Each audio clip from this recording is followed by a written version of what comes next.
A string of home builders reported third quarter results earlier this week, blowing past the street's expectations and also further fueling analyst sentiment to remain upbeat amid rising rates. Yesterday, we spoke with Whirlpool's CEO about the trends that he's seeing within the housing market. Here's what he had to say. For probably lack of a better analogy, I would call right now the housing market Dr. Jekyll and Mr. Hyde. And the reason why I'm saying this is, you have two sides. The new housing, you all have seen the order intake is solid because there's just a structural demand, strong demand for new housing. The other side is existing home sales, which is a very, very big part of our overall demand. And existing home sales, as you all seen, are now sub 4 million.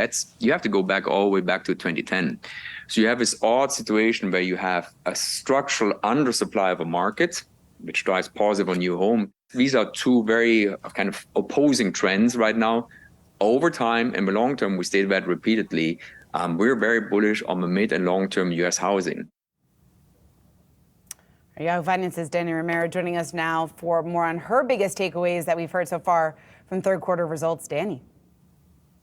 Shauna, homebuilders pulled out all the tools from their toolbox in this third quarter. This week, Pulte Group, NVR, Taylor Morrison, Century Communities all reported third quarter earnings. And Wall Street is digesting this week's results. And if we take a look at those homebuilder stocks, not too upbeat. They're down right now today. But moving forward, there were a couple key themes discussed across the board on all the calls. First, incentives.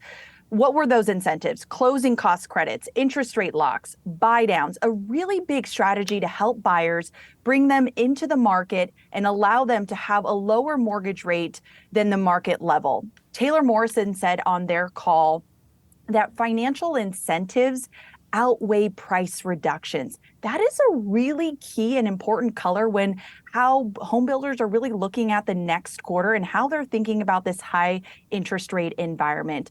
Another key theme that was discussed is home prices. They were modest this quarter. But others like Century Communities, they actually were able to increase their home prices by about 4% this quarter. That's a little bit giving you some context there. Another thing over the last quarter is that home builders have really changed up their strategy. They've implemented a spec home order strategy, which means that they don't really have a buyer in mind. And another strategy that they're using is the build to order strategy, which allows customers to customize their home. And so some builders have really pointed out that that has allowed them to accommodate their buyers across the board. And first-time home buyers are actually more inclined to buying a spec home than a customized home, because at the end of the day, that could cost them a little bit more. Another factor that was really discussed throughout is seasonality. Remember, the third quarter ranges from July, August, September, and the summer months are really, really important to the housing market because a lot of people move during that time ahead of the start of the new year. Shauna. So, Dani, you talked about obviously the summer months and how crucial those are, and we've just dug through the third quarter. How does this bode for the fourth quarter for this sector?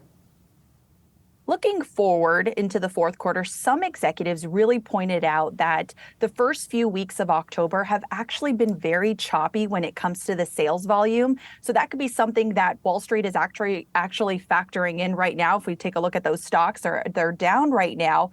But on the positive side, net orders across the board have improved. And also some of them have actually bumped up their full year guidance on how many homes will be delivered to the market. So that could be something to really look on forward. But again, there could be some bumpiness in this fourth quarter given the fact of rising mortgage rates. All right, Dani Romero, thank you so much.